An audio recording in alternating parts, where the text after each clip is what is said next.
Okay. Finally, I got this, so I'm okay, let me present. So sorry, guys. Why the empty closet was concerning to you. Let's see. Because when we made contact with Lori Vallow the day before, she had lived in the apartment, she was in the apartment living. The very next morning, when we served the warrant, this is what we found, empty hangers. And Detective, why would empty hangers be concerning to you? Because it appeared to us that she grabbed her clothes, left everything else and took off.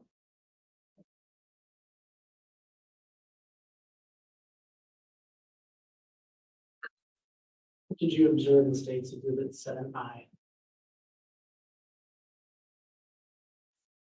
This was a bedroom. If you walk down the hall towards the west, this is the bedroom on the right hand side. This is the bedroom we found Alex Cox, some of Alex Cox's belongings in. So this is the bedroom to the right. And what belongings of his did you find there? There was a plastic tub with some of his belongings in, some hygiene things that had his name on it, things like that.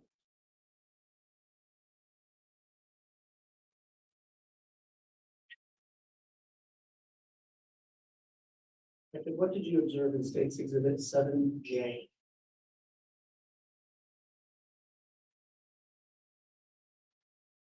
This is the same bedroom. There's one of the plastic tubs that had some belongings of Alex. There's some prescription pills up here that had Alex's name on them. And then there was some white Tyvek suits that were in the closet area.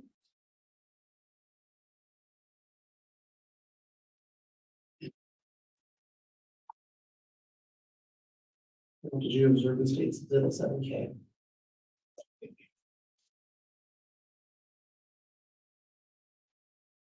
This is the room to the left. So the previous room was to the right. This is the room to the left. It had twin beds, bedding, everything looked normal in that room as well. Your Honor, I'm going to ask that the witness be handed State's Exhibit 7G again for further foundation. Very well.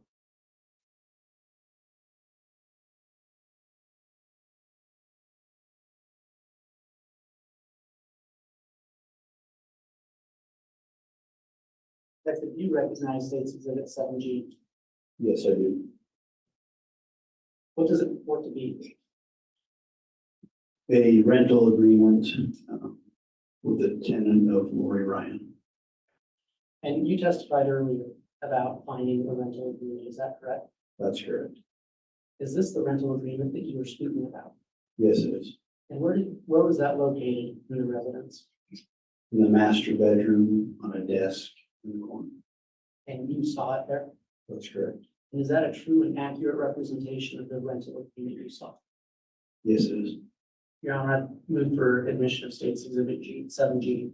Any objection? No, John. All right, Exhibit 7G is admitted as well.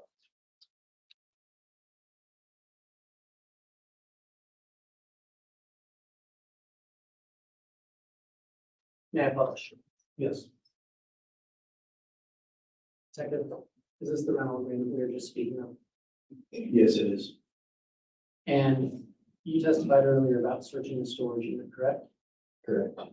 Was this the rental agreement that led you to that storage unit? Yes. Thank you.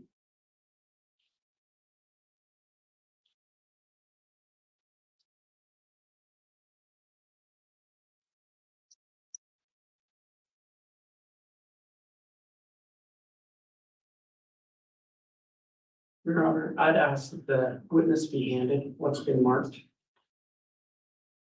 as State's Exhibit 8A through 8Q.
Second, I'm gonna ask you to take a moment and review State's Exhibit 8A through 8M.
Second, what do State's Exhibits 8A through 8M purport to be?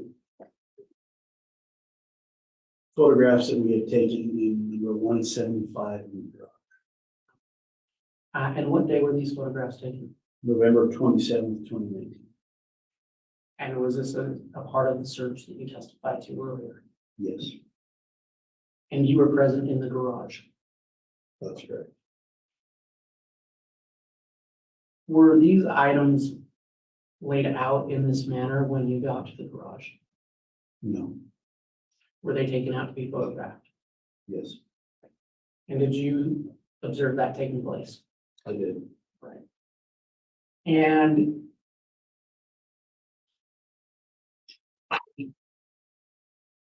other than moving those items to be photographed, are these pictures, are these items in the same condition that you observed them that day? Yes, in the same condition, like I testified to, we manipulated some of them so we get better photographs.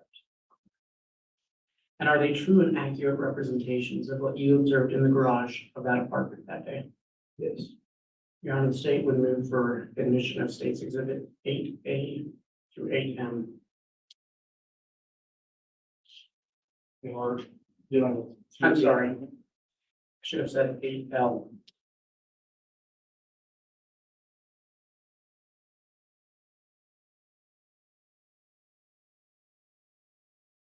Any objection as it relates to 8A through L? Judge, what do you any objection? Very well. Officer, as before, were you present when the pictures were taken? yes, What was the name of the person who took the pictures? Detective Daybell.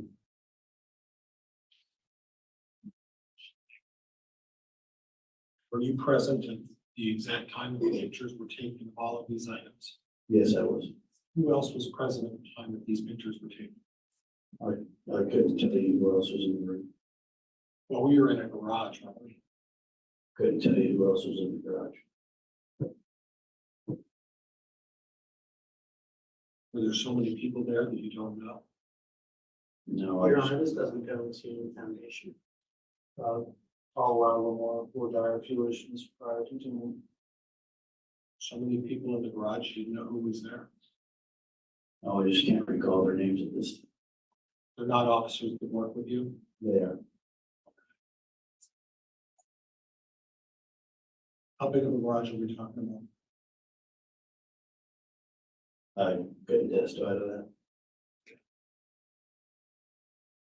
2-car garage, 1-car garage? As far as I think we're getting across here, is this a foundation objection still? Judge, I'm trying to establish. Judge, I'll move on. See that. All right, the court's considered foundation objection as it relates to exhibits A through L. I'll overrule the objection and those may be admitted. Thank you, Matt Publish. Yes.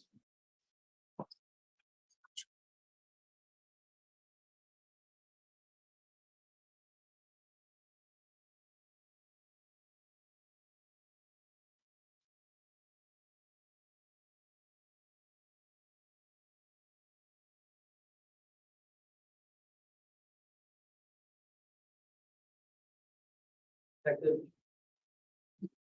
What did you observe in State's Exhibit 8A? So when I testified earlier about various magazines, weapons, there were knives, this is where we found those items. And I this, just want to stop you real quick to clarify, when you say magazines, what type of magazine are you referring to? magazines that go in rifles. And you testified that you moved these items to take pictures of. Correct. And what did you observe in State's Exhibit 8A? So here's some of the various magazines that we took out of some of the tubs. There's some ammunition. There's a few suppressors that screw on to the end of a gun to muffle the sound. There's a ghillie suit. Different items in this photo. Spots.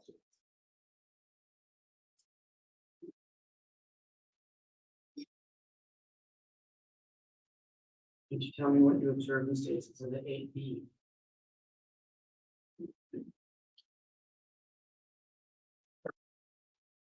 So these were items that were located in black plastic bags, which are right here that I'm pointing to. So we simply took those items out of these plastic bags and laid them out so we get photographs of them.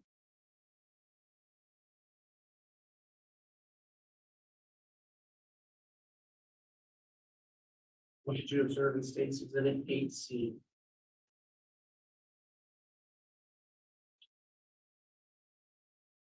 These are various caliber ammunition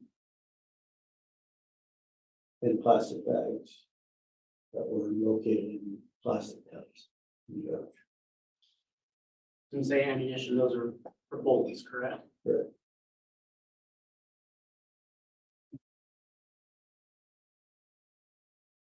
What did you observe in State's Exhibit 8D?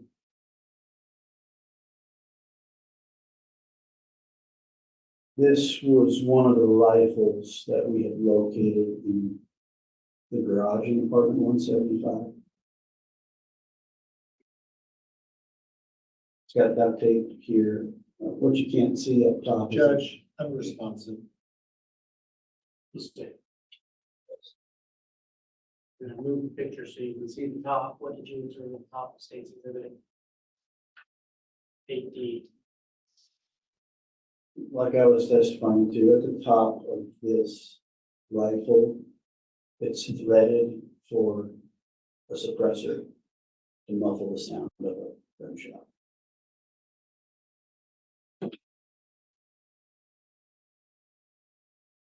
What did you observe in State's Exhibit 8E?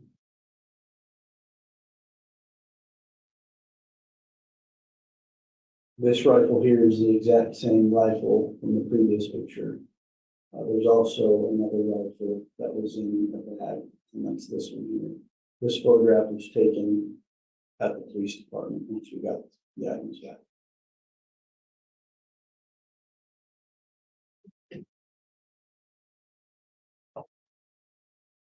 What did you observe in State's Exhibit 8F?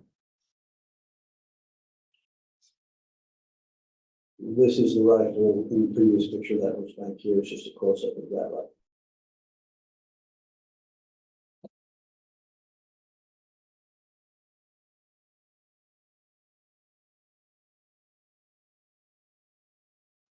What did you observe in State's Exhibit 8G? Those are what I call the suppressors. From earlier, there was a photograph of these two men on the garage floor. This is just a close-up of both of those suppressors.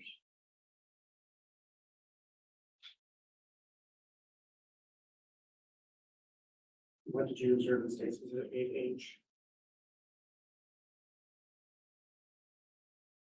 These are knives that were found amongst the ammunition in the rifles and tubs.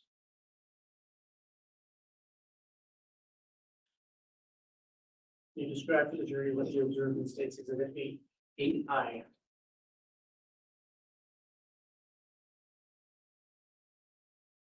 Okay.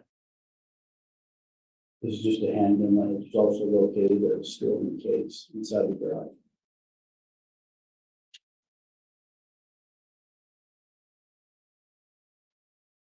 Did you observe the stage exhibit 8J?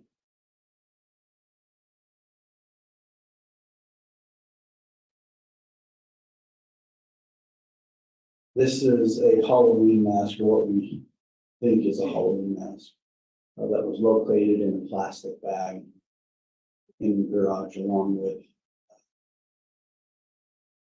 duct tape and rope.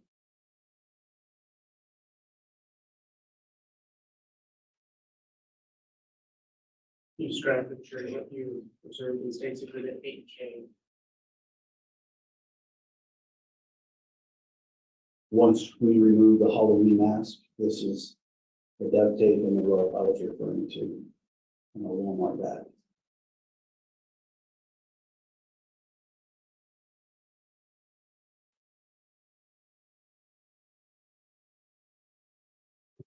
And what did you observe in stage exhibit 8L?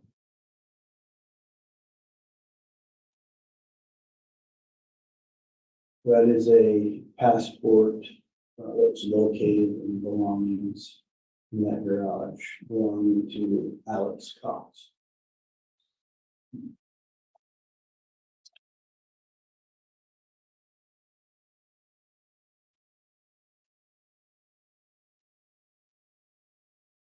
In your honor, I'd ask the witness be handed states exhibit 8M through 8Q. Very well.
Briefly review states exhibit 810 through 8Q.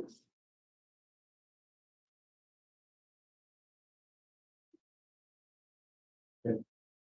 Do you recognize those exhibits? Yes, I do. What do they purport to do? These are items also located in the garage 175. What we go through each. Not yet. Did you observe these items with your own eyes? Yes, I did. And you saw these on November 27th during your search of apartment 175? Correct. I believe you testified they were also in the garage. That's correct. Are these true and accurate representations of what you observed that day? Yes. Your Honor, I move for the admission of states exhibit 8M through 8Q. Any objection? Yes, one to your name, objection, Judge. Go ahead. Officer, you previously testified that I don't want to put words in your mouth, that you staged certain items. Is that a fair assessment? Correct. And some of the items that you staged, when I mean staged, you remove those from packages or boxes, and you laid them out to take pictures. Is that correct? That's correct. Did you take pictures of all the items in the garage, or are these just selected pictures that you have decided to show today? We took photographs of the items in the garage, anything that we thought was evidentiary value. We took photographs. Okay, so the question is, the answer is then that you did not take pictures of everything that was in the garage. Is that fair? No objection, Your Honor. This is cross, doesn't put a foundation of these items. I do sustain that. We need to get on the narrow issue of foundation fruition or not, and we need to be allowed to cross later, of course. It's provided, no questions on. So the question is that when I hear previously that you took items out of a package and you took pictures of select items, did you take all of these items out of some sort of packaging and take select pictures of these as well? Yes, we took these out of tubs that were in the garage. They're closed. So when you were there and present going through the garage, and we don't know how big this garage is because you don't know. You couldn't see these in plain sight when you went through them, correct? That's correct. So you don't know what was in the garage and what wasn't. These were staged by someone else who took pictures of that, correct? We took these out of tubs and took photographs of them. Who took them out of the tubs? I couldn't tell you what officer took them out of the tubs. When did they take them out of the tubs? Are you asking for a time, sir? I'm asking for a time, yeah. Roughly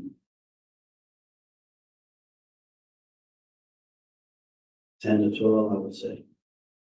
In the afternoon, in the morning, when? 10 o'clock in the morning till 12 noon. And you were present when they were taking these out of the tubs? That's correct.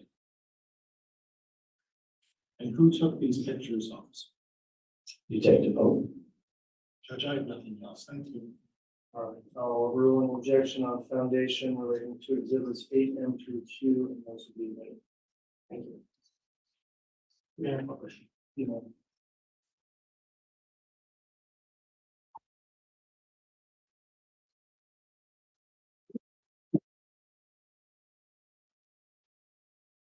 Detective, can you describe to the jury what you observed in State's Exhibit 8M?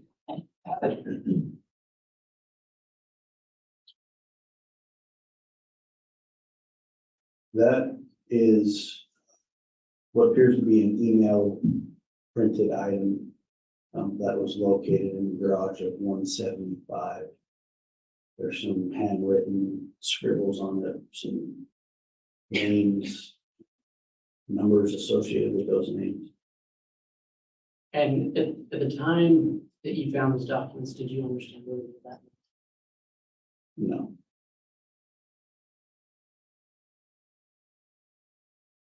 Were you able to determine, you said it was an email, who the sender of the email was?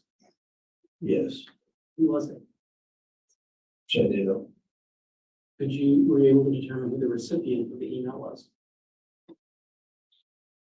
I don't recall the recipient. Just No. who sent it. Oh, I apologize, I didn't get that down. I just remember who sent the email. And were you able to tell what date it was sent? I believe it was October of 2018. Was there a specific date? I would have to look at it a little closer. It's in the upper left-hand corner.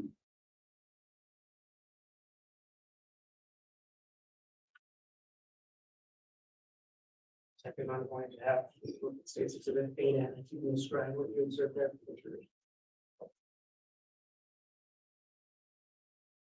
It's the same photograph from the last slide. And State's Exhibit 8 of. Presume, oh, sorry. That's also more of the same email papers from the last slide. Detective, if I were to have State's Exhibit 8 and that, would you be able to tell the date of the email? Yes,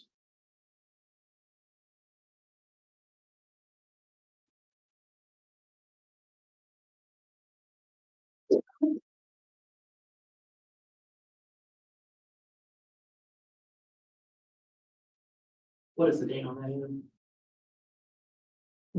October 30th, 2018.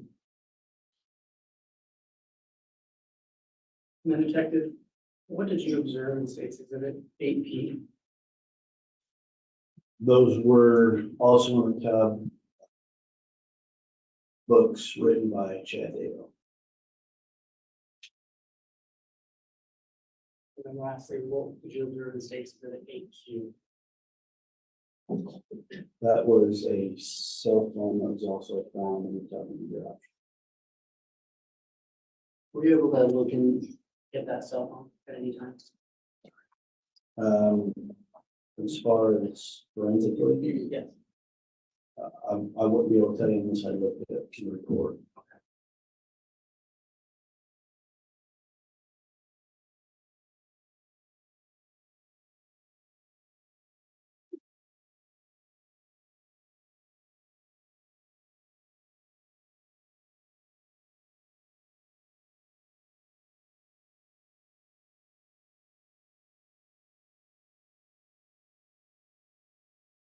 Detective, we've been talking about this search on November 27th, correct?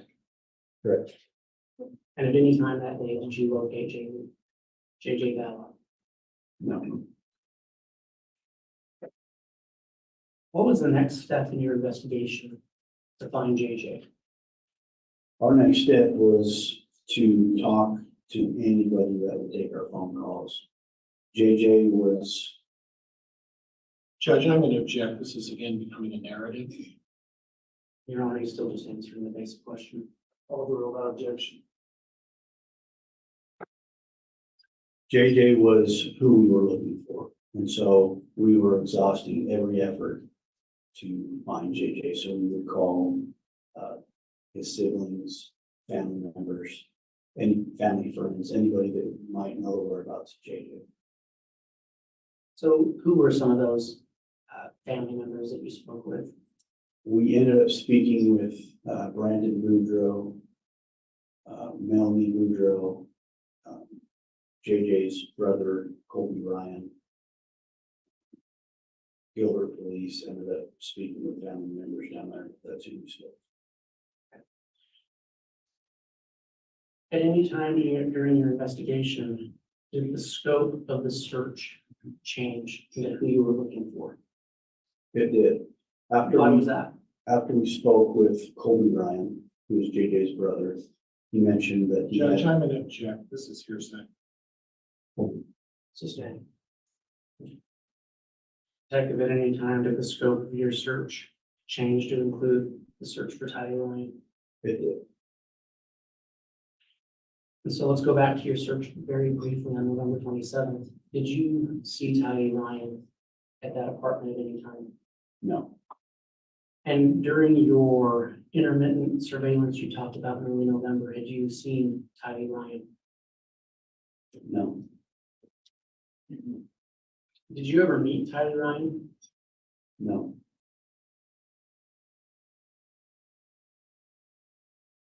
Did you become familiar with who she was through your investigation? yes, we did. How did you do that? After speaking with Colby, our search encompassed JJ and Tylee.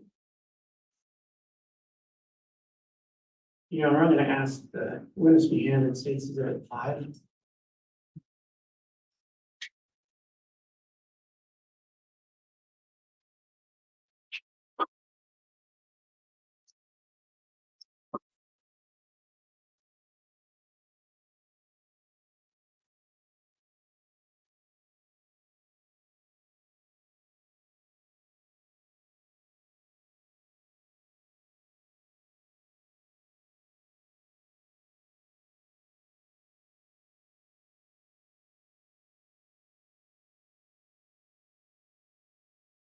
I believe this comes in by stipulation. It does. Judge, we've stipulated the admission from this exhibit. The council would be so kind as to repeat the exhibit number for me, please. 5. Thank you. All right, exhibit 5 has been offered and admitted. You can proceed, Mr. Wood. Thank you. Detective, do you recognize State's Exhibit 5? Yes, I do. What is it? It's a birth certificate issues out of the state of Texas. You know, I published that for the jury. No objection. Well,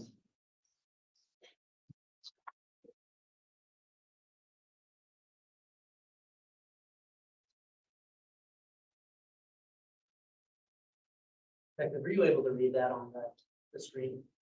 Yes, If you could point out with your pointer the name of the individual or who that birth certificate applies. the name is Tylee Ashley Ryan, And what was the date of her birth? September 24th, 2002, And where was she? Travis County, Texas. And just for purposes of the record, can you state who her father was? Joseph Anthony Ryan Jr., And who was her mother? Lori Noreen Cox. Through your investigation, have you learned of Lori Vallow's maiden name? Yes. What was it? Cox. Okay.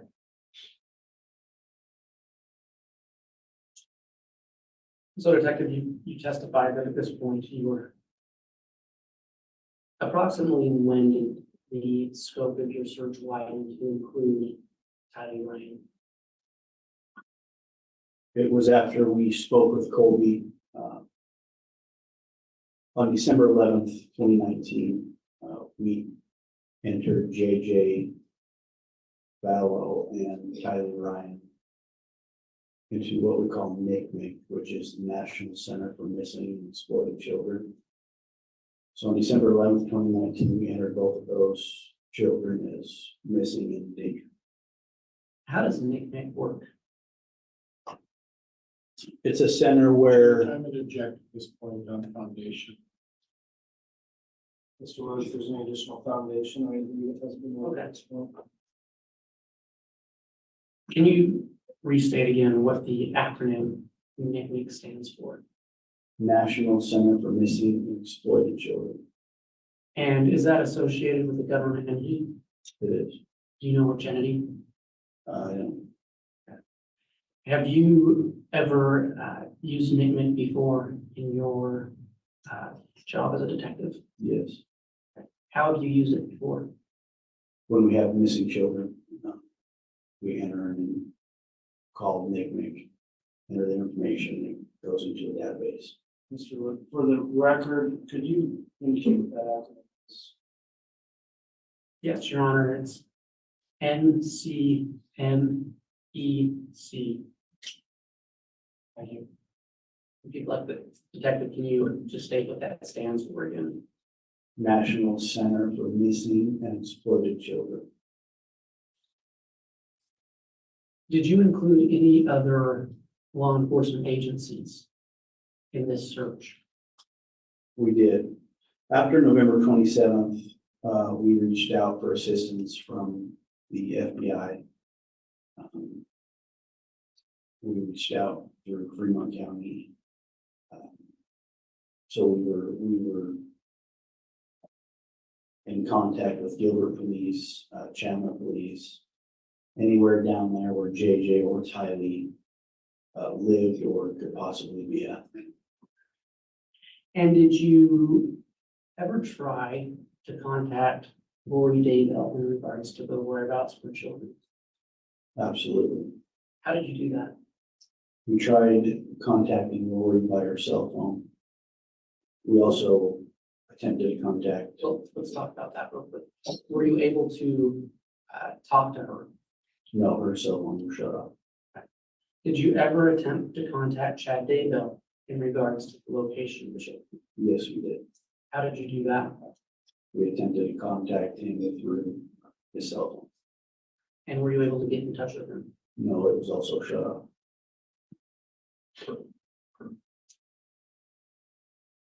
And at any time, did Lori Vallow ever call the Rexford police to report missing children? Judge, objection. Foundation. Response, Mr. Wood? Your Honor, it's just a basic question that I think it's in line with the question we've been going through. I don't know what additional foundation. I can give for that. On foundation is overruled. Witness to answer. Did you ask that again, please? Did Lori Vallow ever contact the Rexford police, to your knowledge, regarding missing children? No, she didn't. Did Chad Daybell ever contact the Rexford police regarding missing children? I'll renew my objection, Judge. Knowledge, foundation. It's overruled. No, he didn't. Detective, when you place the children in the NCMEC database. You receive tips from that. Yes, we set up tip hotlines through NCMEC, also through the FBI and through the Rexburg Police Department. So anybody with any information on those two missing children could call any one of those numbers and provide us with any information. And did you ever receive tips through NCMEC regarding JJ Vallow, Tyler Ryan? Yes, we did. What would you do when you received those tips? When we would receive the tips, we would assign it a tip number. And those tips were followed up on by detectives or other officers. So as soon as those tips came in, they were given a number and assigned to an officer to take it follow. And would those tips, when they come in, do they have a phone number associated with them? A lot of times they did have a phone number. A lot of them were anonymous. They didn't want to get involved. So some of them had phone numbers where we could follow up, others didn't. And if someone submits an anonymous tip through NCMEC, is there anything you can do to follow up on that? It depends on the information they gave us, but we would follow up with any information that they had put on the tip. And when a tip comes in with a phone number, would you call those individuals back? Yes,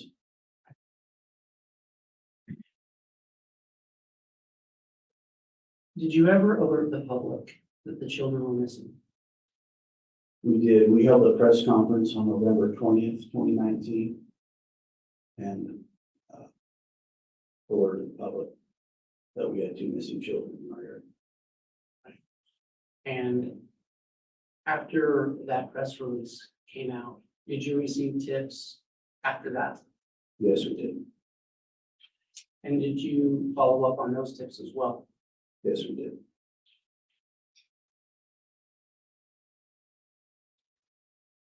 Did any of those tips ever lead you to finding JJ Vallow?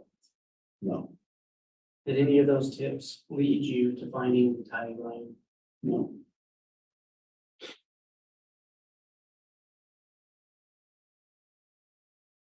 Detective, regarding Tyler Ryan and JJ Vallow, are you aware if a child protection action was filed in Madison County regarding them? Yes, it was. Were you involved with that? I was the one who wrote the affidavit. And what was the purpose of that action? Judge, I'm sorry, I didn't hear what the officer's response is. I was the one who wrote the affidavit. Thank you. You want me to ask you questions? I will, I was just letting that witness drink his water. Yes. Detective, what was the purpose of that affidavit? To get Lori to produce her children to the Rexburg Police Department or the Department of Health. And are you aware if there was an order issued in that child protection action? There was. What did it order? It ordered Lori Vallow to produce her children within 5 days of being served at court order.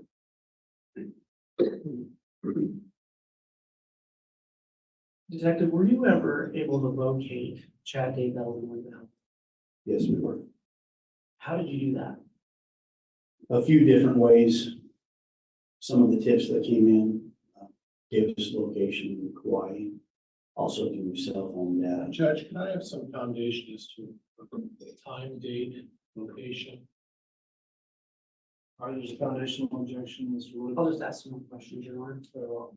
Approximately when did you learn about the location of Chad and Lori? Beginning of January of 2020. And you stated earlier, but what kind of tips gave you that information? Eyewitnesses that would call in that said they saw Lori and Chad on the island of Kauai. And where is Kauai? In Hawaii.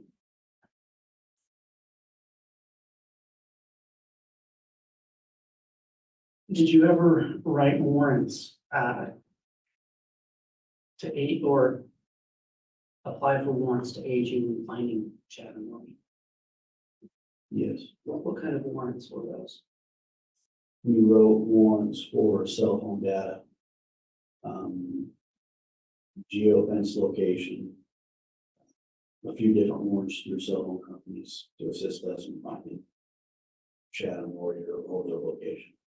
And did any of the data you received from those help you locate them? Yes, it did.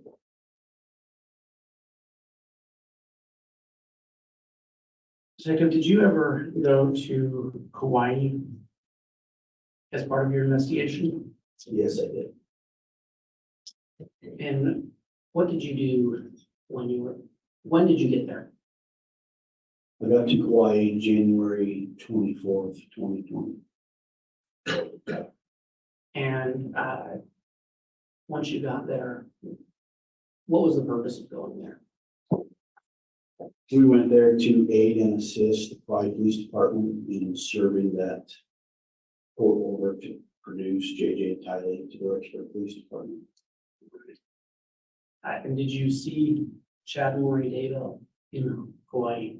Yes, we did. You mentioned assisting the Kauai Police Department in serving that order. Are you aware if Lori Daybell was served with that order? Yes, she was on January 25th, 2019. Correction, 2020. While you were in Kauai, did you do anything else? We observed the Kauai Police Department serve 2 search warrants. One on Chad and Lori's condo and the other on the rental vehicle. Did you perform those searches as well? Or just observe the Kauai Police Department do it? No, we just observed and let them serve. Do you recall where their condominium was located in Kauai? I don't recall the physical address, but it was Princeville. And is that a town or city in Kauai? Yes. When you observed the search of the residents they were living in Princeville, after the Kauai Police Department did their search, were you able to walk through that residence? Yes, I was. What did you observe at that residence? Everything looked normal. It appeared 2 adults were living there. There were beach towels, 2 beach towels. Everything was in pairs. Food in the fridge, couches. Everything seemed ordinary. Did you see J.J. Vallow there? No, Did you see Ty Ryan there? no, Did you see anything that would have indicated to you that a child was living there? no, I didn't. Did you observe anything that would have indicated to you that a teenager was living there? No. Detective, to your knowledge, did Lori Vallow ever produce her children to the Rexburg Police Department or the Department of Health and Welfare? No, she didn't.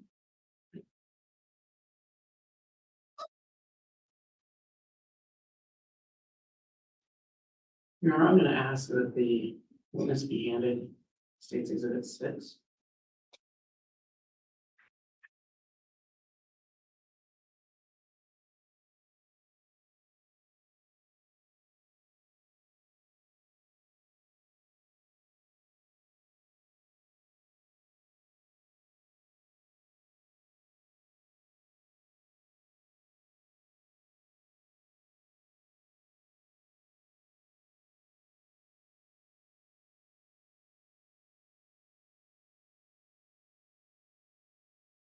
Detective, do you recognize State's Exhibit 6? Yes, I do. What does it purport to be? It's a photograph of Tyler Ryan. Did you have, as part of your search, did you look at Tyler Ryan's social media? Yes, we did. To your knowledge, was this image obtained from her social media? It was taken from her Instagram account. And so as part of your search, did you personally observe her Instagram account? Yes, I did. And did you personally observe this image on Instagram? Yes, I did. Is this a true and accurate representation of what you observed on Instagram? Yes, And also, as part of your investigation, did you see other pictures of Ty Ryan? yes, I did. And is this individual, is that a true and accurate representation of Ty Ryan? Yes, Your Honor, the statement moved for State's Exhibit 6 to be entered into evidence. No objection, Judge. Very well. Exhibit 6 has been offered and admitted without objection, so it's in the record and will be published if you wish, Mr. Board. Thank you. Detective, is this the exhibit we were just speaking of? yes, it is.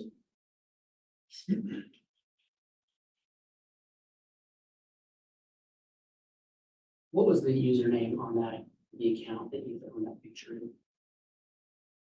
Tylee A. Ryan. And this individual is the Ty Ryan that you came to recognize through your search. That's correct.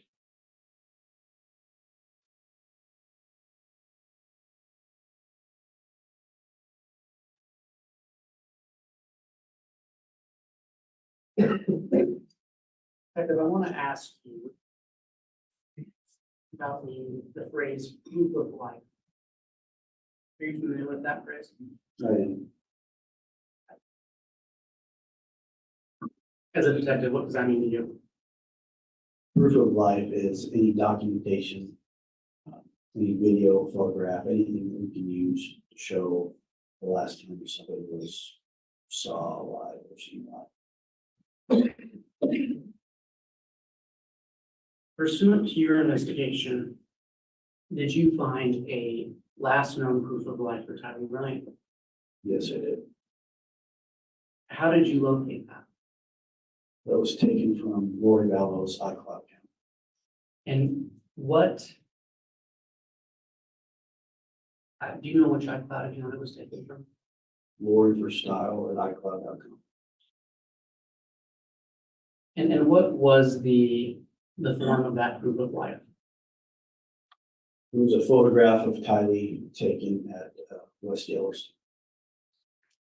Your Honor, I'm gonna ask the state or the witness behind the State's Exhibit 29A, 29B, and 13, and I believe these come in by way of stipulation. All right, take a look at defense me as well.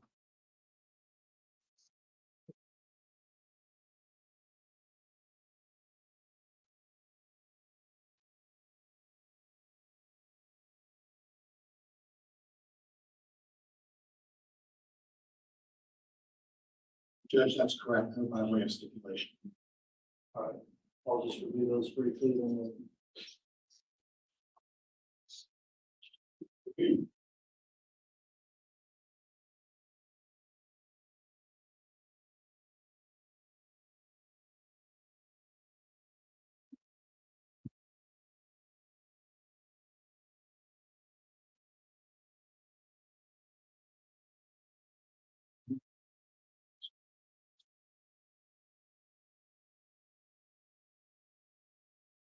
Have a quick sidebar, counsel. Sure.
be submitted to the witness.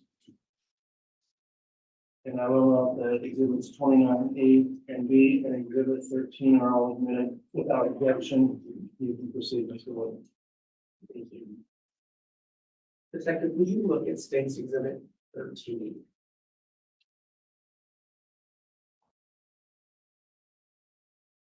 What does that report to be? That is the photograph taken from Warrior Styles iPod. They testified to remove Tylee and West Dallas. If I may publish. Yes.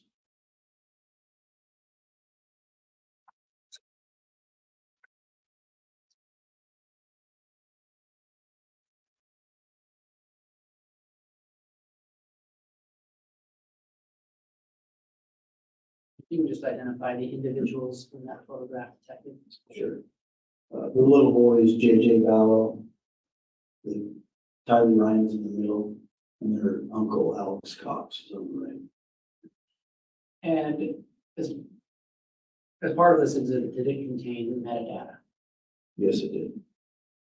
And did the metadata in this well, can you describe to the jury what metadata is? Sure. Metadata is like a time and date, as a time and date stamp with a photograph that's taken. So it's just data associated with the photograph.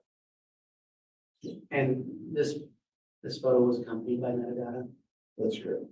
And what date was this photograph taken? September 8th, 2019 at 2:49 p.m. And you testified earlier that this was in Yellowstone. Yes, How do you know that that's Yellowstone? I've been there. So you personally recognize that location? Correct.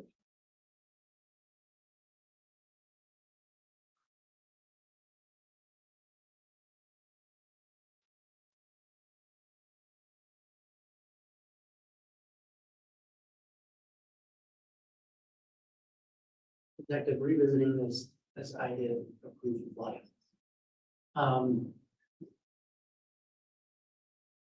Throughout your investigation, were you ever able to find photographs dated later than that of Tylee Ryan living? No. And can you describe just quickly where you found that photograph? From the iCloud account associated with L'Oreal. And I believe you already said it, but just for purposes of the record, what was the name of that iCloud?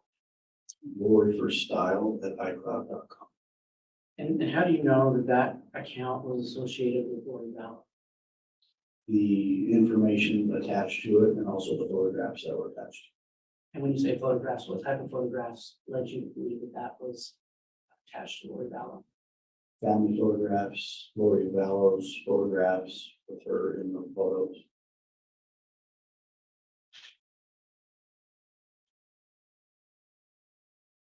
Detective, pursuant to your investigation, are you aware of a last known proof of life for J.J. Bell? Yes, I am. Your Honor, I'm going to ask this, the witness be handed State's Exhibit 14, which I believe also comes in by way of stipulation.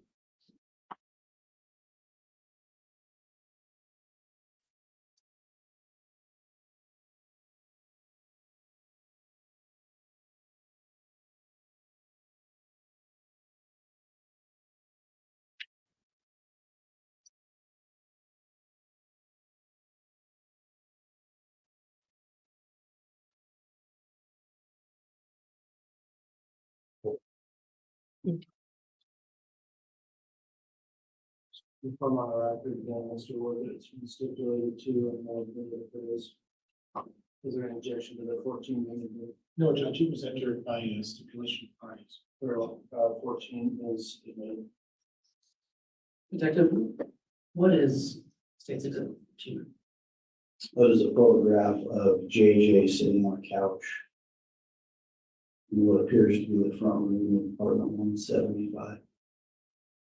And where did you locate this picture?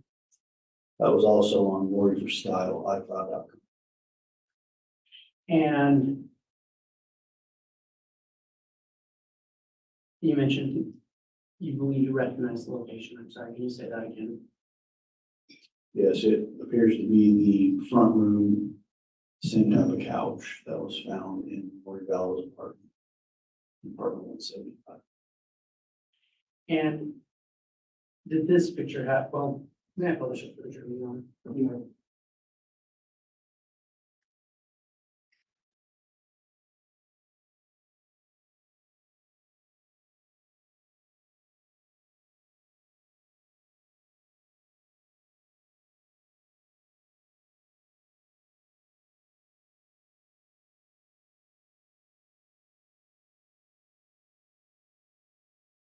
Can you just describe to the jury what you observed in state's exhibit? That's J.J. Vallow sitting on the couch in red pajamas. And did this picture, was this picture accompanied by metadata? It was, Is this the metadata that accompanied that picture? yes.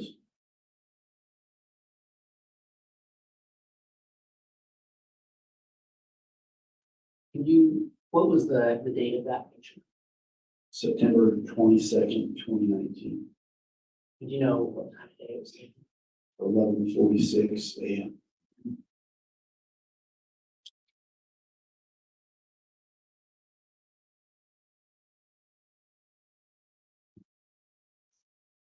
And just to clarify, what iCloud account was that picture taken from? Also, Lori for style,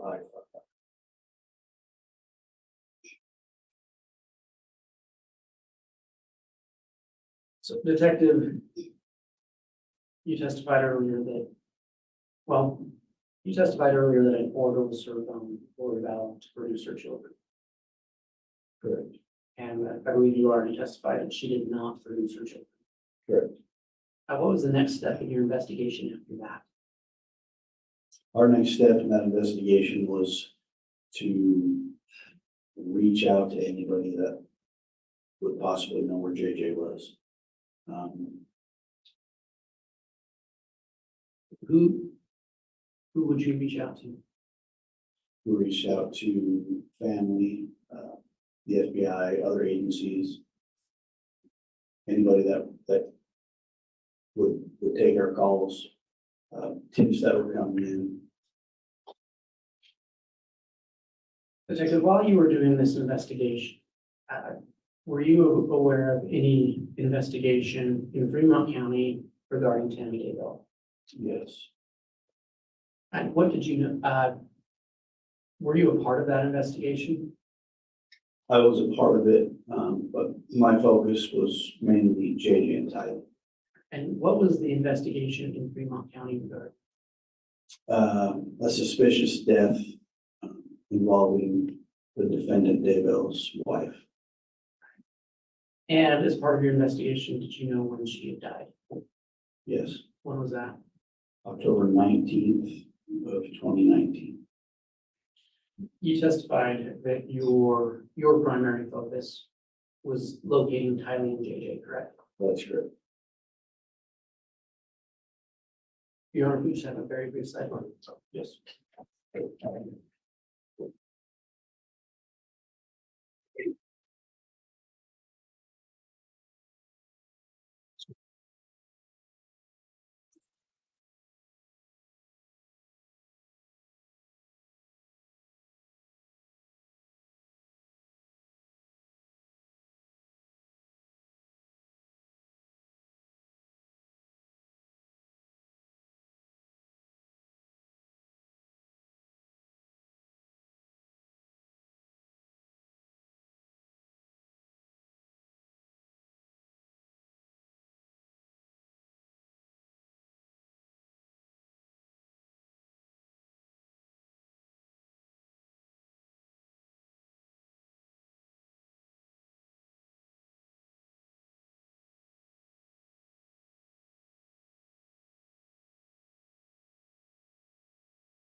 to make every effort to be concluding trial each day at 3:30, including today. We are going to take our mid-afternoon break at this time. And just for your reference as well, in case I forget to mention, we'll be going through evidence and testimony again tomorrow, scheduled 8:30 to 3:30. And then with some scheduling issues, we are going to not be holding court on Friday. And so we'll be back on Monday. I just want to make you aware of that schedule as well. So we'll go until 3:30 today, but at this time we will take our break. So if we can try to keep the break to 20 minutes, I appreciate it. With that, I'll apologize for the jury.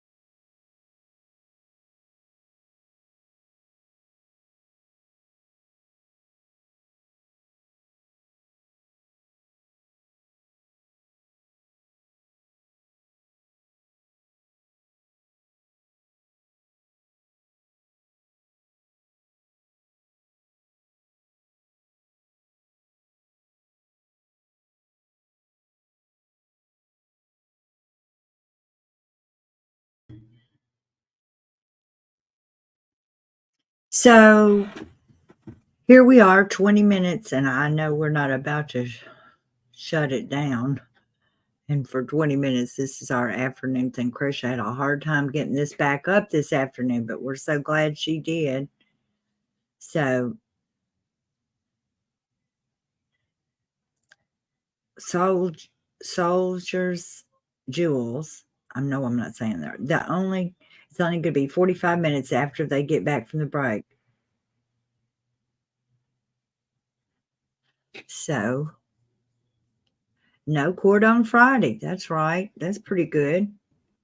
Hey, girl. Hey. Okay, girl. Making sure my volume's on. I'm in my room. I'm just trying. I don't know. I'm not having a good day. Okay. I mean, it's nobody's fault. Just all the bad things that happened today are just challenging things, you know, scary, challenging, Right. court, stressful. Damn. The storm and all that. Yeah. From the north and the south. I'm joking. Paisley Dreams. I mean, but and the streams, y'all, that was just, no court on Friday. go ahead. I'm sorry. Yeah. It was a pretty lax, schedule last night if y'all really think about it. I wish I had some damn wine to pour, right? Yeah. But I mean, I don't know if it would help, or it helps in the moment, but then like the next day, not so much. Not with the anxiety part. That's true. That's what Jason said. That's what Jason said. Jason's right. Yeah, he was like, I'm proud of you for just continuing with all the opposition. I'm like, I'm used to it. It's normal. But it's a lot in one day. And you know, sometimes you're just like, okay, I'm done and I'm ready to punch the clock. I'm out. I'm punching out, So I'm thinking tomorrow we'll just keep it one. Or Yes. actually, I don't even want to fiddle with any of the other stuff. I mean, that was just kind of like, oh, and it would have been easy, if YouTube wouldn't have pulled their crap of all days, I'm like, today, really? Yeah, So, that was anyways, something. It was weird and confusing, and I couldn't pull myself off that camera. So I privated that video, because I'm just like, I don't know what the hell went on. A lot of y'all said there was no sound, so I have no idea what even happened. So yeah, and I mean, when you asked that, Diamond Eyes, I was like, I didn't even really think about it, but I mean, it was tornadic weather for sure. I mean, there's trampolines wrapped around trees in the neighborhood. There's broken glass outside. There's tree limbs down, and there was one on my power lines. And while I was streaming the first half of today's trial proceedings, I went outside, and the magnolia tree, it's not a full grown one, but I mean, I love it, right?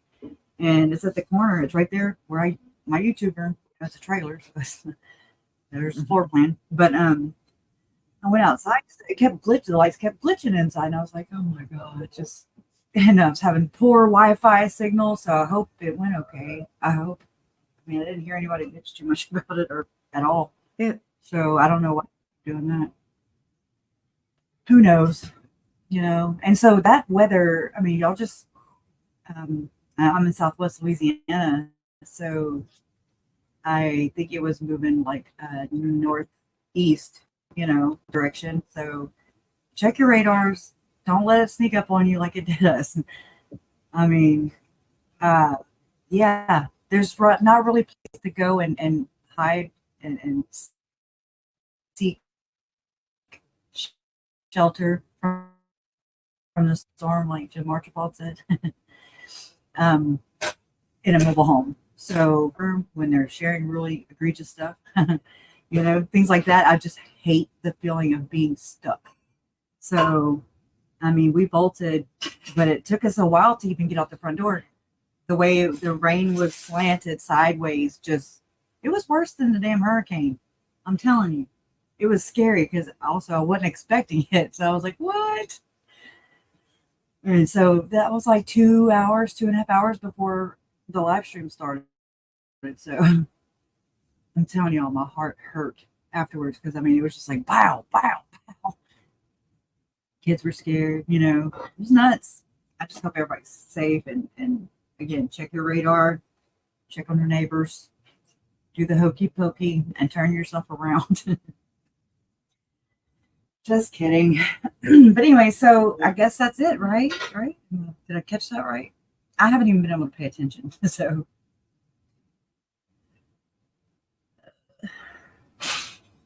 Jason, I'm looking at the weather maps and saw that.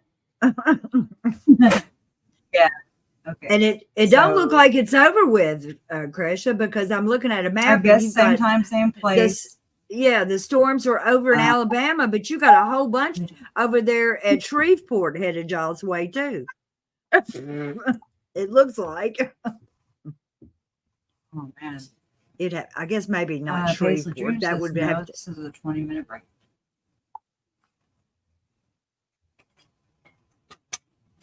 I know the eclipse, right? I didn't even see it, and I was waiting for it. That's how bad that was. I was like, I kept looking out my window to see when it was going to get dark. Jason was outside banging on the tree, and both of us missed it. So, however the hell that happened, and we had 98% coverage. So, I think that's a lie. Yeah, I must live in some little matrix. Let me check. Well, I'm gonna look at the voices YouTube. And I'm on my old slow computer back here, so fun times. Medea, that's sad that you lost your cousin in the Superdome back then. That was terrible. Oh, I remember when that happened.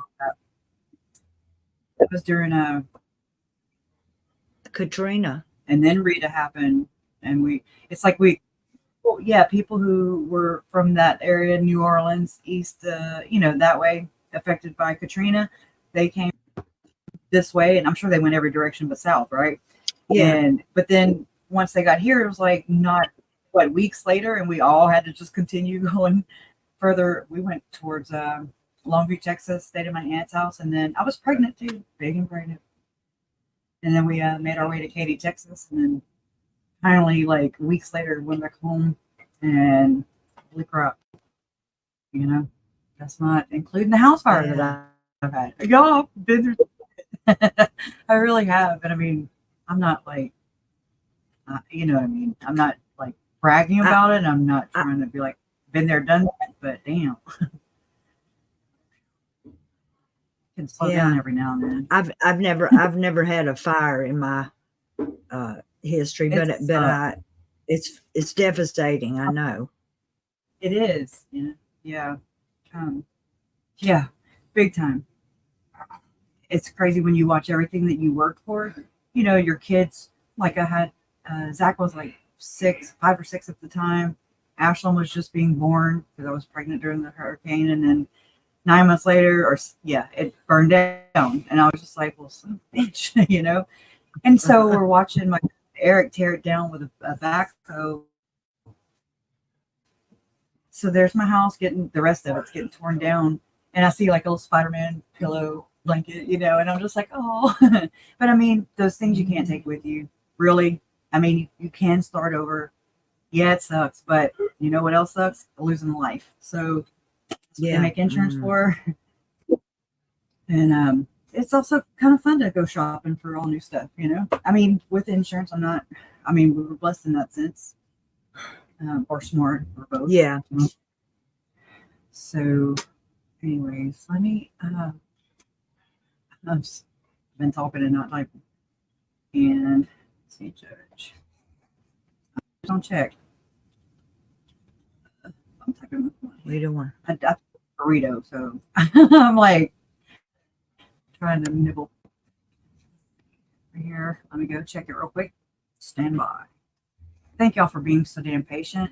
Not only patient, y'all are the damn saints. Straight up. Straight. You guys need to get your sainthood or whatever the hell. You know, damn.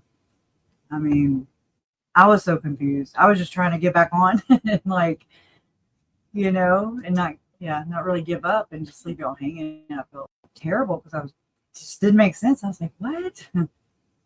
It's weird to stream from YouTube.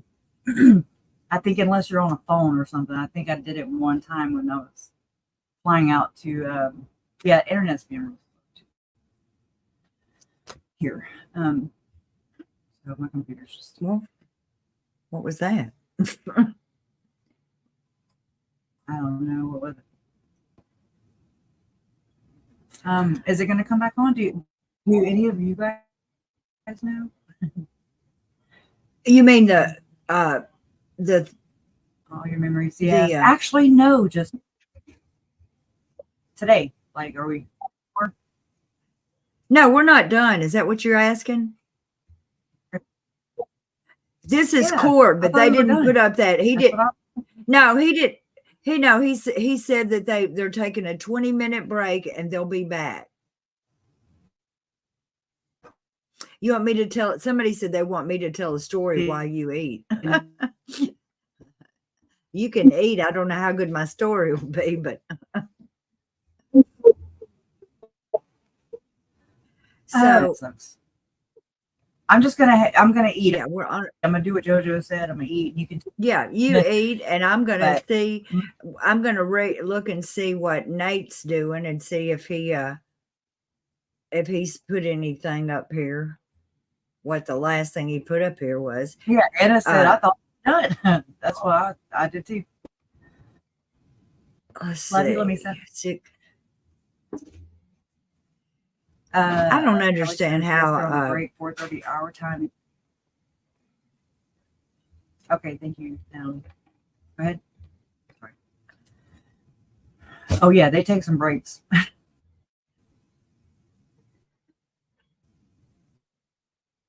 But real quick, just me, the one cool and christened, which I'm don't feel too good about that nowadays, but I mean, she was just, and I can hear you, beautiful dress, you know, christening gown. Went through the whole christening ceremony or whatever, the baby Bible and little gifts that she got on the kitchen counter. My house burned down, and that candle never has melted. My hands are non-existent. I mean, it was a very bad house fire. It was not salvageable at all. And we went in just enough, kind of because the stuff they use to put the fire out, it sucks all the oxygen out of the air. So you can you just have to run in and run out and run in, take breaks. And I mean, her birth certificate, all of those things, all the sentimental things that you have to like. Um,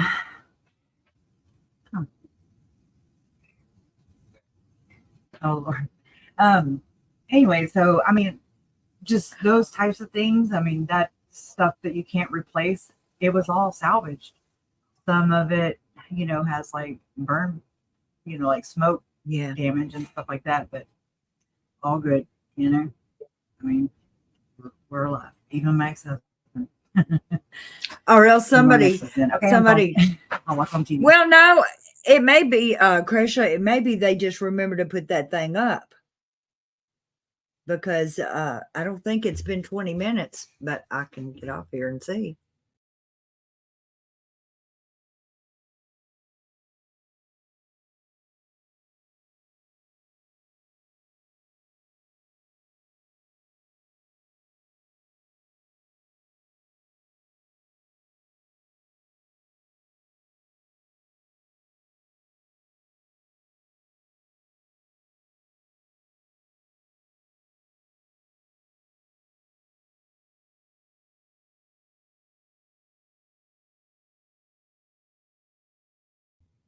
So I'm going to talk because it's not time. It's a few more minutes till they're coming back. And I'm going to read some of Nate's tweets in between because I know we just listened to it, but still. So Nate said that Hermosillo said that they were unable to find any photos showing Tylee was alive after the Yellowstone picture. And that the next exhibit was that picture of JJ sitting on the couch in apartment 175. And that says that picture was taken September 22nd, 2019 at 11:46 a.m. was that last little picture of JJ.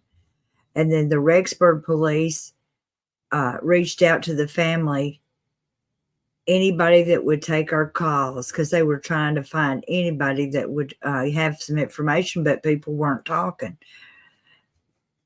During the search for the kids, Hermosillo was aware of an investigation in Fremont County regarding the suspicious death of Tammy Daybell, Chad's wife. She died October 19th, 2019. And then, of course, then his next one was to say that we're on the afternoon break and that he would be back in 20 minutes. And according to this, that's been 13 minutes ago. So we've got 7 more minutes to go. And these details, we've heard them. We've heard Hermosillo tell these details, and still about those last little pictures of the children being taken, and they called it proof of life. Proof that they were still alive. And I'm surprised Pryor to let them put the pictures in there. So they will be back just shortly.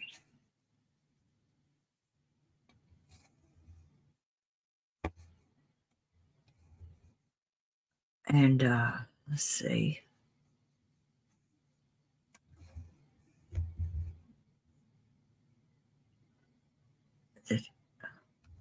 The data inside the photos is tremendous.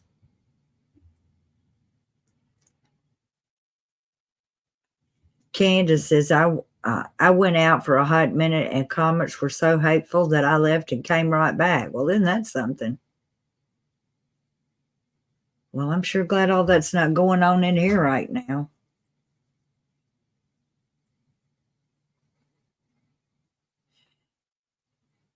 Thank you. Candace says, thank you. I've been following Krisha since she was on a few channels, and I've always been about the victims first. Thanks, guys. Thank you, Candace, for being about the victims. We appreciate that. And Just Me says, Candace, you're in the right place. We can't stand him either. I don't know who we can't stand, but I'm sure it's a troll person.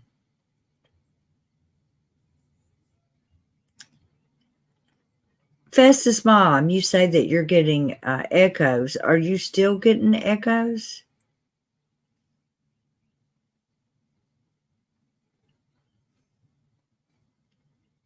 Are you still getting echoes?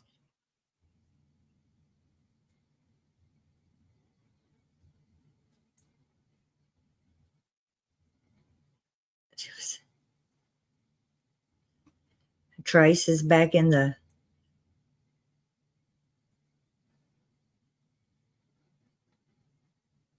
let's see. Yes, Miss Fancy Nancy, we did get the super chat. We got the super chat from you and a super chat also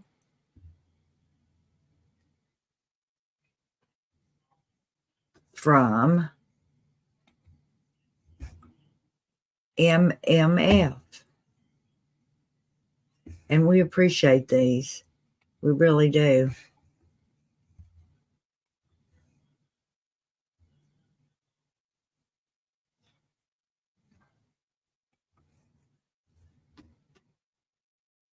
Let's see if Nate's got any. Is Nate saying anything over there? Hermosillo. That is a very heroic man. And we're glad that he was on that law enforcement. Okay. Let's see. Okay, so it was 18 minutes since they said they were going to take their little 20-minute break.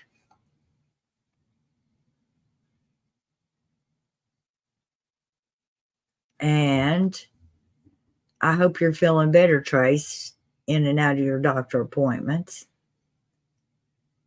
Heidi's mine, I don't know if the storms are hitting Tennessee. It looks like Alabama's getting it. And it looks like there's some more storms over there in Louisiana. And if they're heading northeast, in Tennessee probably will get it.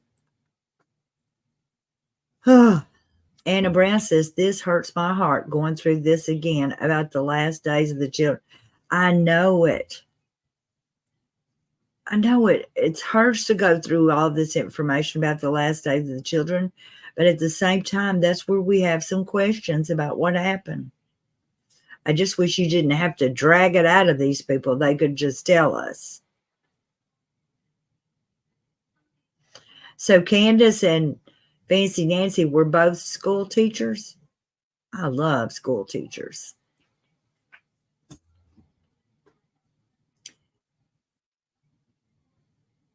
KJ knows how to seek shelter if she needs to. Yes, she does. And also about the boat. She probably knows safety about when the weather gets bad and you have a boat. Ravina Denver says, I really got sad when they started talking about Tylee, and I'm still sad. I know she had so much going for her.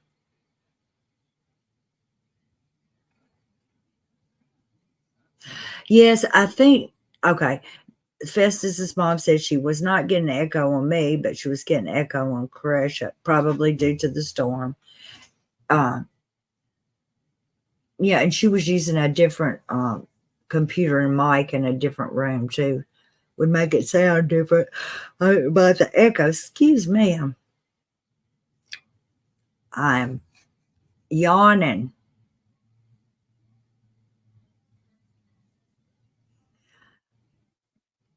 Fancy Nancy and Candace, I was a kindergarten teacher assistant for 3 years.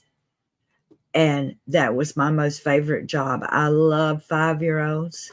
5-year-olds are hungry, hungry, hungry for learning. And they're so much fun. Oh my gosh, they'll tell you anything. And if you tell a 4 or a 5-year-old to draw a picture of their family, they'll just sit down and draw a picture of their family. When they get a little older, they'll say, oh, I can't draw. But when they're little like that, they'll just got confidence. They'll sit down and draw a picture and do all kinds of things. I don't know when they get it beat out of them or scared out of them or what, but when they're 4 or 5, they're just real excited to learn.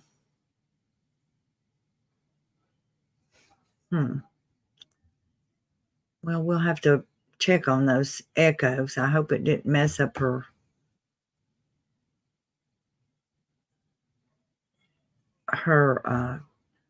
broadcast. Let's see, Nate. Nate, are y'all back yet? You should be.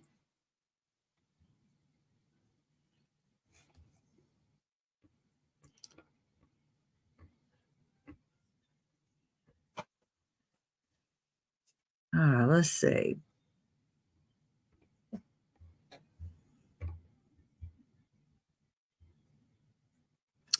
Boys calls for afternoon break 22 minutes ago, so they're due to come back. Thank you, please be seated. We've got the jurors return. Thank you.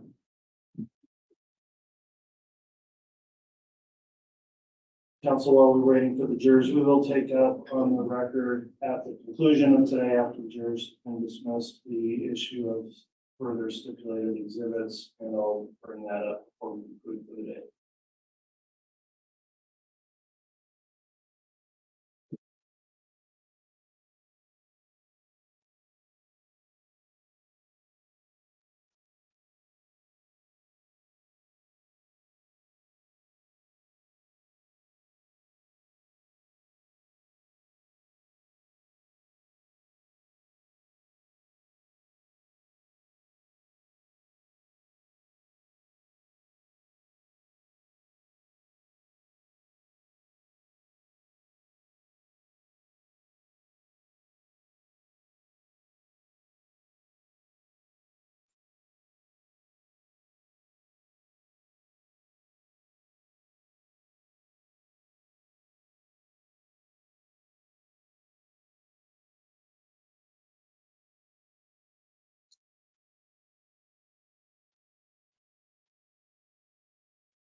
All rise.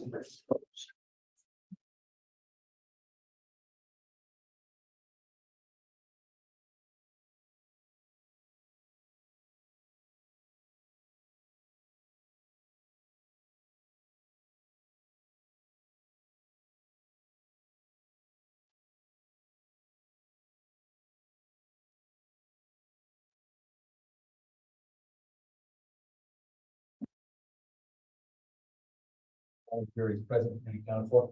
Very well. Please be seated.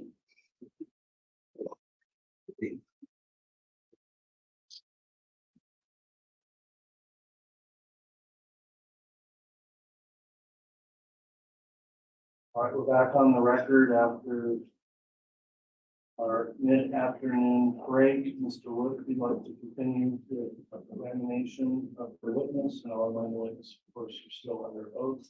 Mr. Wood.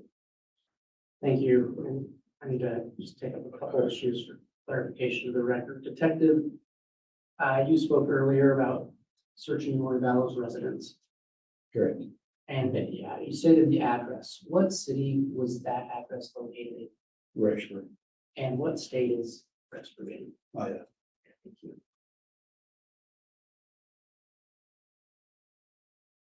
Detective, as part of your investigation, did you ever help execute a search warrant on the Daybell, on Chad Daybell's residence?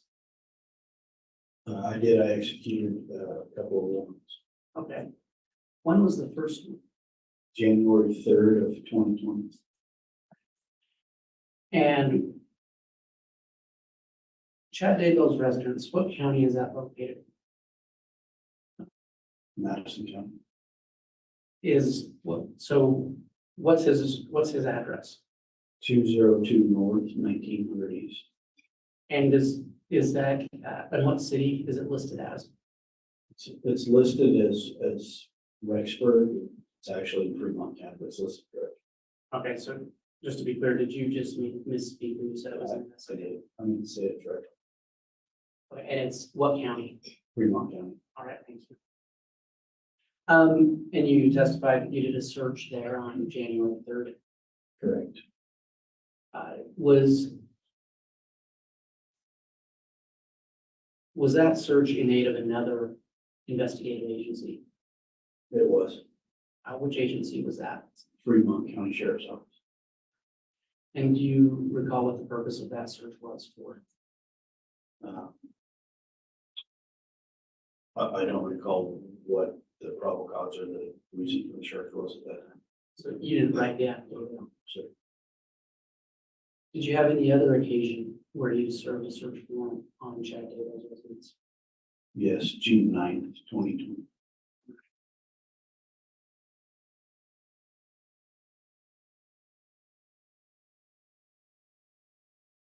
When you served that warrant on June 9th, 2020, what time did you arrive at Chad Daybell's residence?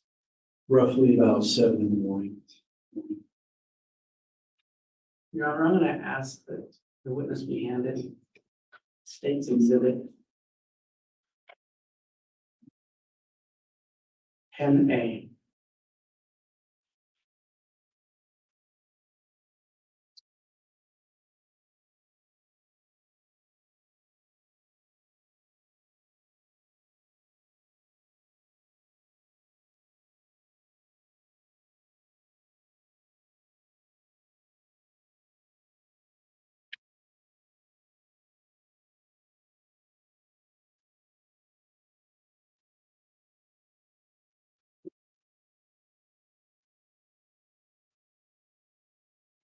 Detective, are you familiar with State's Exhibit 10A? Yes, I am. What does it purport to be? It's a aerial image taken from Google Earth of the defendant Daybell's property. So, do you know who prepared that image? I did. Right. But you didn't take the picture No. because it's a satellite photo, correct? Correct. Have you been, I believe you testified you have been to Chad Daybell's residence. Yes. Have you walked around the grounds of Chad Daybell's residence? Yes. And have you been inside his home? I have. Are you familiar with the landmarks of that residence in the yard? Yes, I am. And are you familiar with,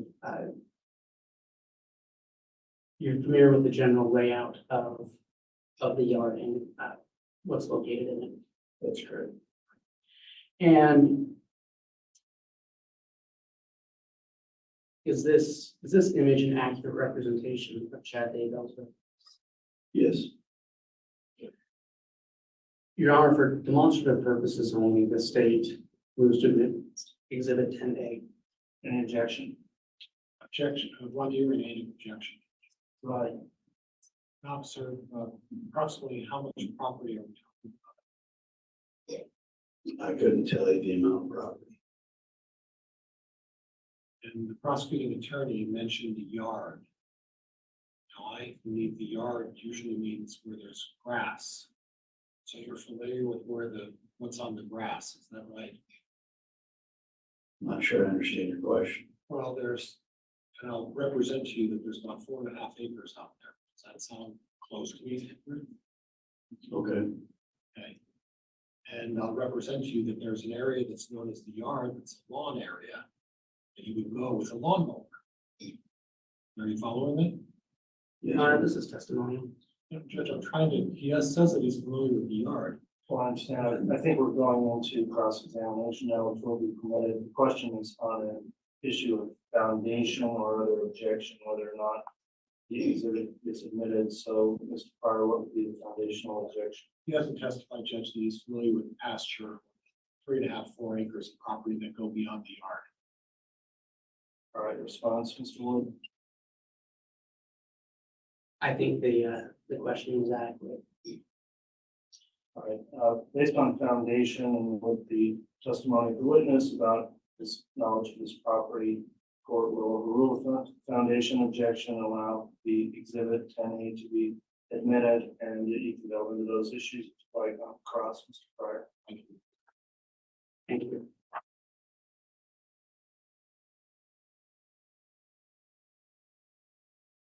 Your Honor, I'll publish that shortly. Detective, so you testified that you executed a search warrant on June 9th, 2020. Correct. What time of the day did you arrive at Chad Daybell's residence? Roughly 7 in the morning. And was it only the Rexburg Police or were there other agencies involved? At that time, there was Fremont County and Rexburg City Police that went to his house at 7. And did any other agencies help you that day on that search? They did. Who were they? The FBI ERT team, which is the evidence recovery team, the Attorney General's office, Fremont County. I believe that's it. Okay. And you testified you got there about 7 o'clock. Yes. When you first arrived, who was with you? So I do apologize. Could I have a quick sidebar with council? I'd like to discuss this exhibit briefly.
All right, Mr. Wood, apologies for the court's interruption, discussing that last exhibit. You can continue with your direct examination of the witness.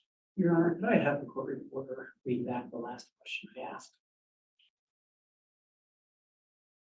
It's kind of a half question. When you first arrived, who was, the question before that was, and you testified you got there about 7 o'clock, answer yes. That's right. Thank you. May I proceed? Yes. Detective, when you arrived around 7 o'clock, who was with you at that time?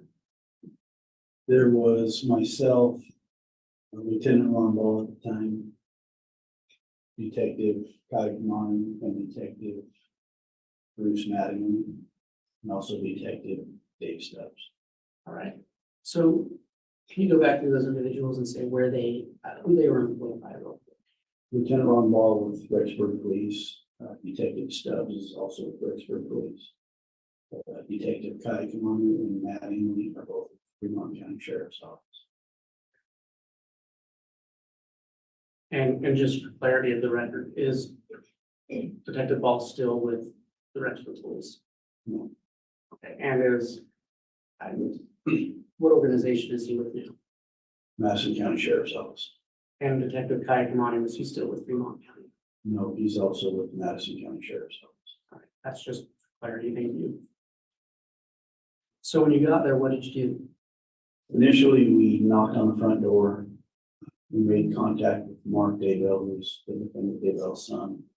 He answered the door. He was eating a bowl of cereal. It was early in the morning. We informed Mark of why we were there and that we needed to speak with his dad. He stated his dad was still asleep, and we showed him a copy of the warrant, and he proceeded to let us in and show us where his father was. And did you make contact with Mr. Daybell that morning? We did. He showed us that he was sleeping in bedroom above a loft, above the garage. So we walked up the stairs, just a few of us. Detective Kai Kamani and Maddie, we stayed back. We informed Chad that we were there and needed to speak with him. He was still asleep. He asked if we could get some clothes on. We allowed him to do that and came downstairs with us. And did you provide a copy of the warrant to Mr. Daybell? We did. And what happened next? Mr. Daybell asked to speak with his attorney. We were standing in the kitchen area. He had a seat in the kitchen. And his attorney at the time was Mark Means. So we allowed him to speak with his attorney. At that time, Mr. Means wanted to speak with one of the investigators. Judge, I'm going to object at this point. That's fine, Your Honor. We'll stop that. Very well. After Mr. Daybell spoke with his attorney, what was the next step in your portion of the investigation? I allowed Mr. Daybell to sit in the front room. He sat on his recliner closest to the door. His children sat on the couch in the same room. I gave Mr. Daybell a copy of the warrant, and he read through the search warrant while sitting in his recliner. He asked if he needed to leave the residence while we conducted business. We informed Mr. Daybell he didn't need to leave the residence, but if he chose to stay, he would be accompanied by an officer just for safety purposes. After you had that conversation, what did you do? Mr. Daybell asked if he could make a phone call. And at that point, he was allowed to go outside and make a phone call. And where did you go? I went outside with him. And what did you do after that? Mr. Daybell wanted to sit in the vehicle that was parked backed in on the west side of the house. There's a west driveway. So I allowed him to sit inside the vehicle, windows rolled up, and make a phone call. I stood in the grass area close to the vehicle. At this time, Your Honor, I'm going to ask to publish State's Exhibit 10A. You may.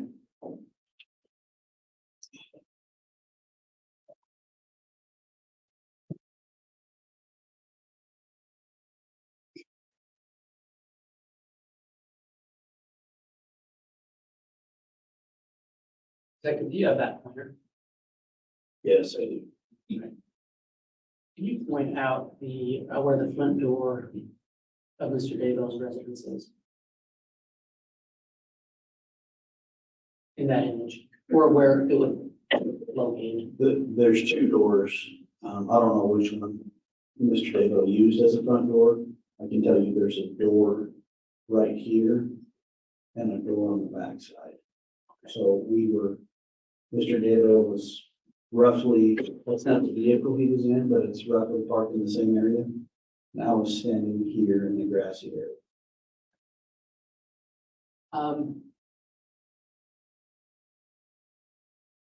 Earlier, there was some talk about the yard or the grassy area. Can you just outline for the jury where, I'm gonna call it the grass area of the yard is located on that image?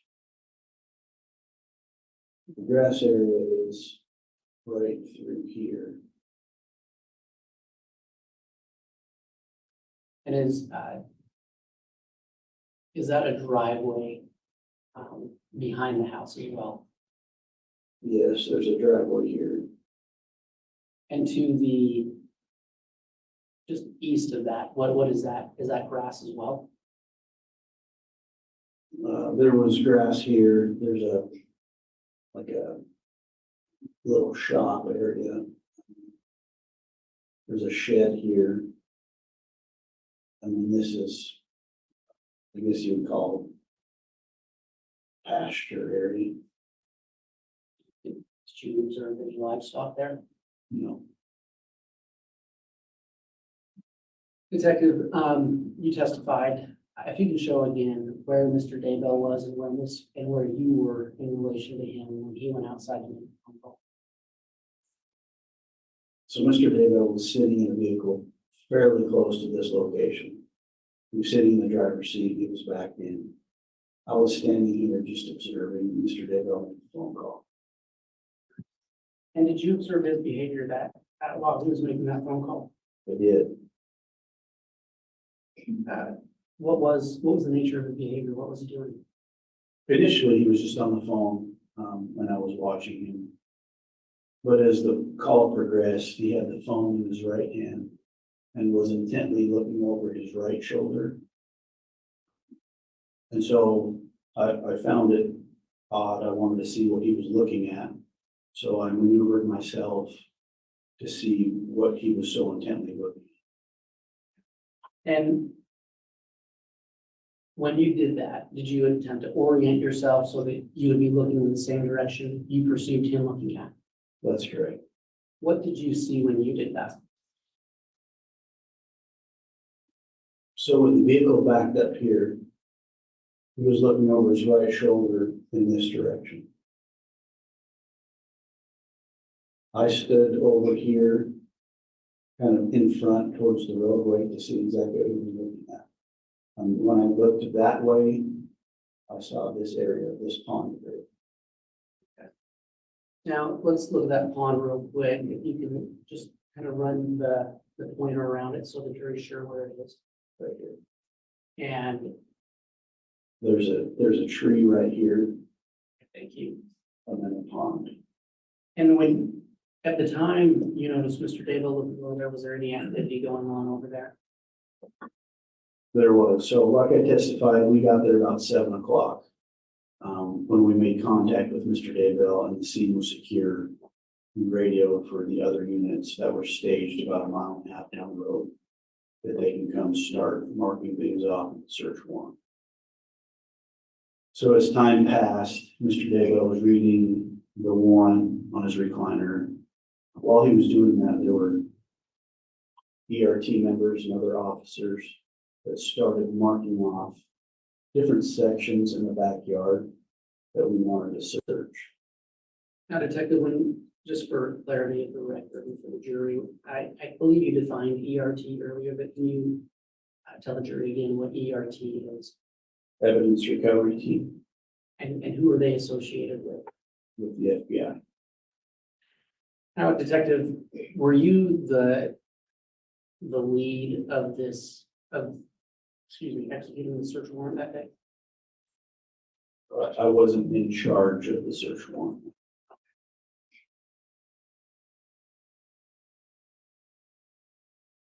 So, and if just for clarity again, what did you see when you looked in the direction you thought Mr. Daybell was looking at? Or I guess what activity did you see? There were some ERT members marking off a section under this tree, right next to on the east side of the pond area, so right in this general location.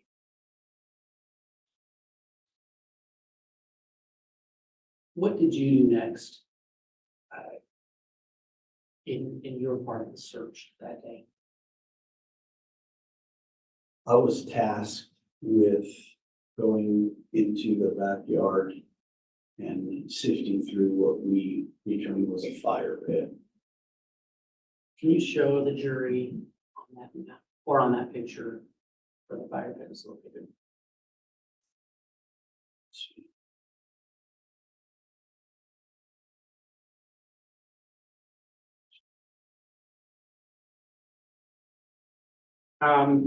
And you said, I apologize, but for the record, would you have the witness please reference where that pointer just went somehow, so there's an oral representation? yes, detective, if you can point there again and describe what it is you're pointing at, where it is you're pointing. The fire pit area, which there's like a little tree here. It's just to the north of the tree. Yes. Is that I have to put your arm? It is. So you said you went north of the fire pit. Exactly what did you do? So a few of us were tasked with getting dirt and anything that was in the fire pit, and putting it through a sifter. So that's originally what I was tasked to do by the team leader of the ERTD. About approximately what time were you doing that? I'd say roughly probably 9 of them. That one. Who was the team leader of the ERT team? His name is Steve Daniels. And how long did you sit in the fire pit? I would say probably 35, 45 minutes. And so when you sifted, what kind of tool did you use to do that? It was a wooden sifter. We would scoop shovels full and put it in the sifter, and wooden handles. You would just shake back and forth. And any larger debris would stay on the top of the wire screen. And did you find anything of interest while you were sifting through the fire pit area? Not at that time, no. Did you move to another area of the search? I did. Well, When approximately did you do that? you asked for a time, Approximately, yes. probably 10-ish maybe. And why did you? There were ERT members and some other members of law enforcement that had marked off a place under this tree next to the pond. They had called and wanted some other people over there to help with that area, so I left the fire pit area and responded to this section right here next to the tree and pond. And what did you observe when you got over there? I observed ERT marking off, they had already marked off probably a 6x6 section.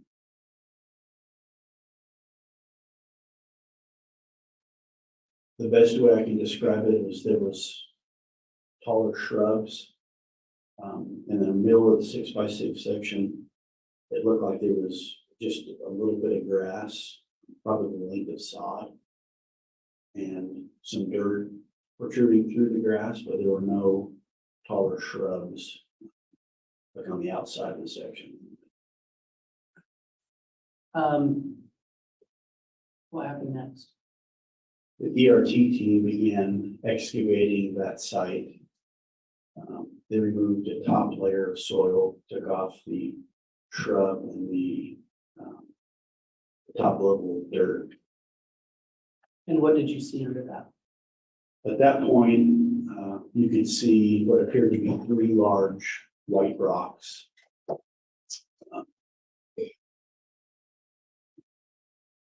And as soon as they did that, we could start to smell the odor that, through my training experience as a decomposing body. Let's talk about that. Have you, on other occasions through your work, smelled the decomposing body? Unfortunately, yes, I have. And is there a distinctive smell to you that you associate with that? There is. And it's your testimony that as that first layer of ground was lifted off, you began to smell that. That's correct. What did you observe next? After they slowly and methodically dug around the white rocks, they were removed. ERT took pictures and measurements. They continued to dig down. Right below the layer of rocks were 2 pieces of thin wood paneling. Just right below the rocks. Were you still able to smell that smell you had described? Yes, as they dug down, it got stronger. Were those boards removed? They were. What did you observe after that? So after the boards were removed, you could see the discoloration of dirt. So you had dry dirt. And then underneath the boards was like a wet, moist type dirt. So it was pretty obvious there, the distinction between the soil.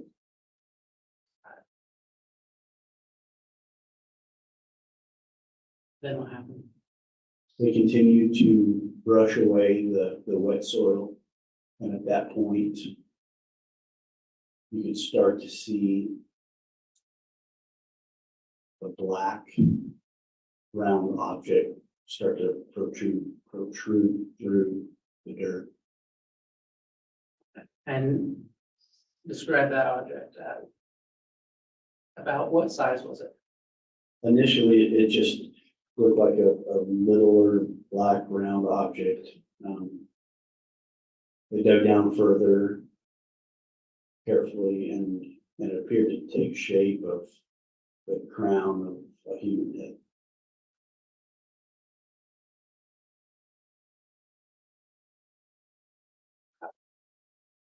What did you do after that, or what did you observe once that was uncovered? So once the black round object was uncovered, at that point, the ERT team leader, Steve Daniels, got a small, sharp instrument and made a slit in the black plastic. He kind of opened that up just a little bit, not to damage or manipulate any of the evidence. But underneath the black plastic was another white layer of plastic. So he used that same instrument and cut a slit down the white plastic and kind of opened it up. And at that point, it looked to be brown human hair.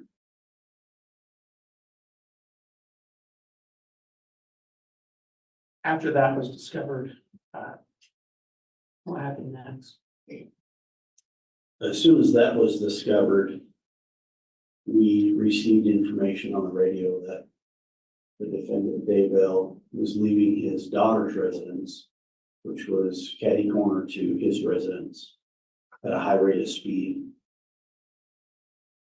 And at that point, Mr. Daybell was pulled over and subsequently placed in custody.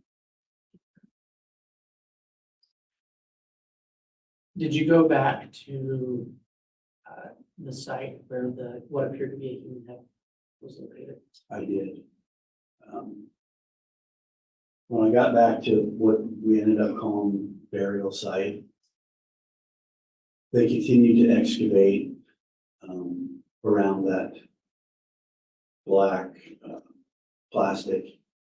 And after they excavated and took the dirt off the plastic, it revealed what appeared to be a small body wrapped in black plastic with duct tape around it.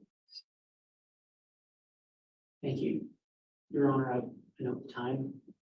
Yes. This would be the place to stop for the day. All right, we are going to try to adhere to this court schedule, so it is 3:30. This time then, I am going to conclude trial for the day. I've got one additional issue I'll take up outside the presence of the jurors. However, the jurors will be excused here momentarily. As you're leaving for the evening, then, ladies and gentlemen of the jury, as I will try to remember to tell you each and every day or when we leave breaks, longer breaks, please do not discuss this case amongst yourselves or with anyone else. Please don't do anything to investigate this case. If you see any media coverage of the case, please try to avoid that so you can remain impartial. And with that in mind, that will conclude our first day of evidence. So we'll allow the jurors to be excused at this time. All rise, please.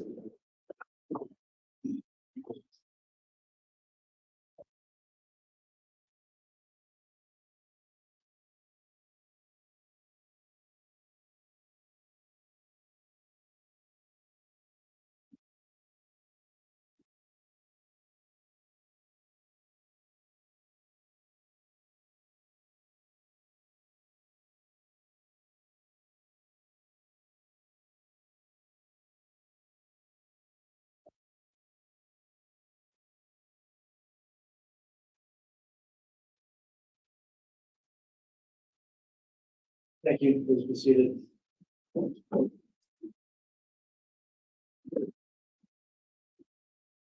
Detective, if you want to go ahead and step down off the stand, we're going to just argue with motion. Council, this isn't necessarily a motion, it's just what I want to get on the record in terms of stipulated evidence the parties have agreed to. I'll note that back on February 27th, the court received a pleading stipulation on introduction of specific evidence. The list contains 74 separate items the parties have determined will be admitted at trial by stipulation. And let me just first begin there and inquire from the state, is this still an accurate representation of evidence that's going to be proffered and admitted by stipulation to your understanding? To the state's understanding, it is, Your Honor. Okay, and Mr. Pryor, you did review that before it was filed. You signed as well. Is it still your understanding that those listed items on the pleading are not going to be objected to if offered by the defense? And by the state judge, that's correct, yes. Very well. All right, so counsel, I am going to then indicate on the record that those particular items of evidence are to be admitted by stipulation. The one thing in keeping our record straight is that those are listed out in a 1 through 74 listing, but those do not correspond with the evidence markings in the case. In other words, those are not the exhibit numbers or letters that will be admitted in trial. So I'll keep the list running, but each one of those, of course, needs to be independently marked and admitted with independent trial stickers so the exhibits are kept straight in the record. And our clerk will assist with that as they come in, but I assume all of those are going to be pre-marked and admitted. And if you wish to reference them on the pleading throughout the trial, you can do that, but we need to make clear that all those exhibits are not. In other words, the pleading does not correspond to the actual exhibit numbers on the trial. Is that the state's understanding? Yes, Your Honor. And maybe if I may ask for some clarification from the court. Yes. We do have in here, one of the stipulations covers essentially documents that are in relation. If we have a business record affidavit or a custodian of record affidavit, then we would stipulate that the documents covered or the exhibits covered would be admitted. Does the court want us to introduce those business record affidavits or custodian of record affidavits as their own exhibit? I'll let defense weigh in, but I think that makes the most sense to me. Separate affidavits should be admitted as separate exhibits, so this can be tracked down later if someone's referencing the record. Judge, they're stipulated exhibits, so I'll let the prosecutor decide how they want to hit. Okay, Thank you, Your Honor, because I think at the end of the day, the affidavit itself is stipulated to, but really what matters is the content and documents covered by that affidavit or what's actually going to be admitted as evidence. So, but we have those if the court would like those admitted as well for the record. yeah, so they'd be separate. The affidavit itself, laying foundation for the other exhibits would be a separate exhibit. And Judge, Yes, Judge, you will note that of my 54 exhibits that the state has agreed and stipulated to admit, the individual exhibits are the same numbers as the stipulation that we put on the record. So in other words, number one on the stipulated list makes mention of some phone cell right information. The actual exhibit itself is the same number that I've been offering. It just happens to be the contents within that phone cell right. So my numbers match up corresponding to the stipulation that the court has exactly.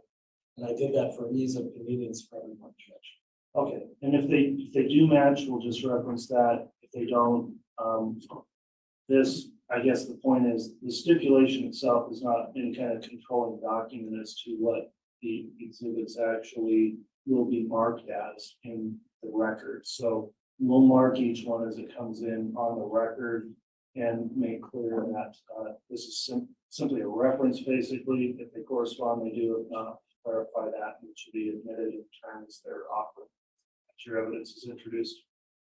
So that will conclude then my concerns on stipulated evidence. Is there anything else we need to bring up this afternoon before we break for the day from the state?